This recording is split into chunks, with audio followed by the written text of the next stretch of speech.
It has been pretty much about a week now since the start of last weekend that we had to deal with sweltering heat and humidity with plenty of days seeing highs in the mid-90s, even though, like the past several days, today looked nice despite passing cloud cover over indigo sky outside of Seneca, Missouri and all across the area. But again, these past several days, they looked nice, but they didn't feel nice. After seeing mid-90s yesterday, we dropped to 73 this morning and hitting 95, about 96 degrees in Joplin this afternoon. In fact, everybody went back into the mid-80s pretty much this afternoon. That being said, I have been keeping an eye on a couple areas of developing thunderstorms. First, thunderstorms with a tornado watch out in central parts of Nebraska and a new severe thunderstorm watch because the storms firing up now around the Omaha metro. But all those storms, they're not headed our way for tonight or tomorrow morning, but it's hinting at our next two frontal systems on the way, and that will really shake things up. But in terms of anything close to us today, maybe some scattered storms from Odessa back toward the Lake of the Ozarks. That was about it as far as rain chances for today.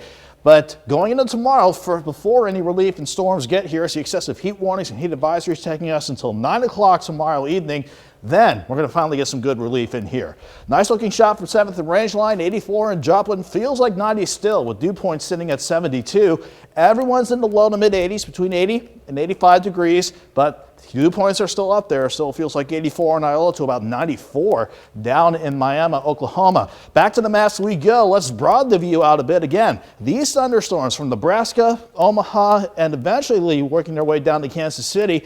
All these storms are going to ride our front draped across Missouri. As long as they stay along the front, and I don't see this budging our way during the overnight, we're going to stay dry. But this is front number 1 and number 2 on the way as we go into late tomorrow, and they will finally start to head our way as this upper level ridge finally starts to buckle down and head back toward the west.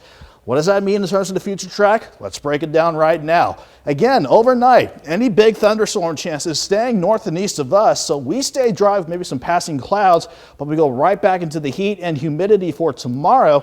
So 75 in the morning, 92 by noon, highs near 96 with the southwest breeze in the day, picking up a little bit at least at 5 to 15 miles per hour.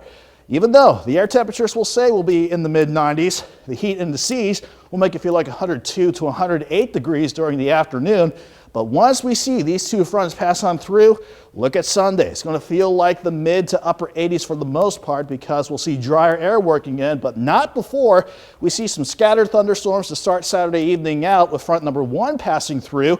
And then overnight into Sunday morning, there's front number 2 with another shot of scattered storms. I really don't think these will be severe, but I can't rule out some of these bringing some strong wind gusts, maybe 40 miles per hour, some small hail, and maybe some pockets of heavy rainfall if we can get some of those heavy pockets of rain to pan out.